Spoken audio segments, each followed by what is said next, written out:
Skont il-Maġistrat Elaine Rizzo, il-Kap Eżekuttiv tal-Wayserv Richard Bilocca flimkien ma' oħra għandu jitressa il-qorti akkużati li b'nuqqas ta' ħila jew bitraskuraġni jew nuqqas ta' ħarsien tar-regolamenti wassal għal mewt ta' Joseph Ellul f'Mejju tal-2022. Fatti li ħarġu minn dokumenti żvelati fl-ħarja mill-avukat Jason Azzopardi.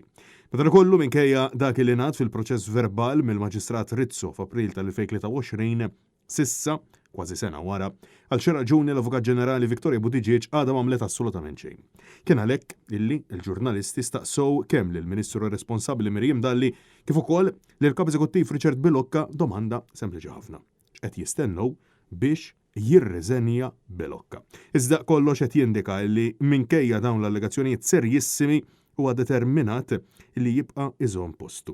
Dan kif huwa ċar li qed isib lill-Ministru taqbis għalih. Kieku kien hemm xi ħaġa fuqek personalment, inti kieku tibqa' fir-rol tiegħek. Estratti rajna dan huwa proċess ġudizzjarju li ma nixtieqx li jiġi influenzat. Jiġifieri jiena meta ngħid ma nistax nifhem għalfejn ikun hemm dan il-lob fil-medja biex jiġi influenzat dan il-proċess ġudizzjarju, qed ngħidha wkoll għaliex qegħdin naraw attakk sistematiku fuq il-kumpanija Wayserv. U minkejja li fir-rimarki tagħha l-Maġistrat Rizzo sabet li l-attitudni ta' Bilocca kienet mura l kollox kontra l-prinċipju tas-saħħa u s-sigurtà fuq il-post tax-xogħol, il-Ministru Dalli saħqet eżattament il-kontra.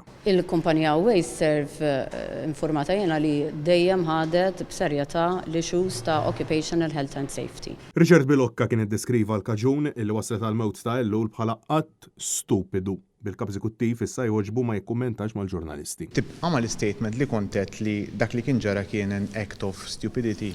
Kif diġà għedlek fuq l-inċident min nista' nikkummenta fuq dak li ntqal fil-mezzi soċjali, il-Wayserv tad dak kollu li ġiet mitluba lill-inkjesta maġisterjali u minn hemmhekk għadha ma semmet xejn u hi ħadkun qed tikkummenta fil-fora meta tintalab tikkummenta. Mistoqsi kemm il-darba jekk mhux se jirriżenja Bilocca saħaq li l-Wayserv diġà ikkummenta ċurilu. Ċekkjajt hekk se jkun hemm akkużi kriminali kontrik, ċekkjajt mal-AG se tagħmel ħadd irriżenja.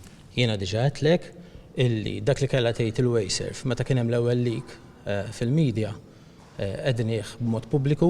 Il-Wayserv kienet ċaħdet l-involviment tagħha fil-mewt ta' Ellul u saħqet li tmexxija kienet għada qed titqies bħala preżunta innoċenti. Madankollu mistoqsi minn Net News jekk hu kien se jissospendi lilu nnifsu sakemm ingħadda f'ismu Bilocca kompla jaħrab mid-domandi. Għal-ġid tal-entità tal-Wayserv ma taħsibx li għandek tagħmel autosospensjoni? Kif diġà qed issa qalt li terba' darbiet dak li kellha tgħid il-Wayserv qalitu fi stqarrija u m'għandi l-ebda kumment ieħor x'ngħid. Hekk qed torbot lilek innifsek mal-Wayserv, il-Wayserv separata, ġifieri mhux il-Wayserv qed tiġi suġġeriti li jkun akkużat. M'għandi l-ebda kumment iktar xi nżid. Ma taħsibx li għandek tagħmel autosospensjoni? Thanks. Bye. Għal-stant minkejja li 4 ilu ġiżvelat dak li qed tissuġġerixxi l-Maġistrat Elaine Rizzo kollox donnu se jkun qed jibqa' status quo. Dan apparti illi Bilocca qed jimxi l-oppost ta' Carmen Chantar illi wara allegazzjonijiet li saru fuqha fil-medja Pakistana kienet issospendit ruħha.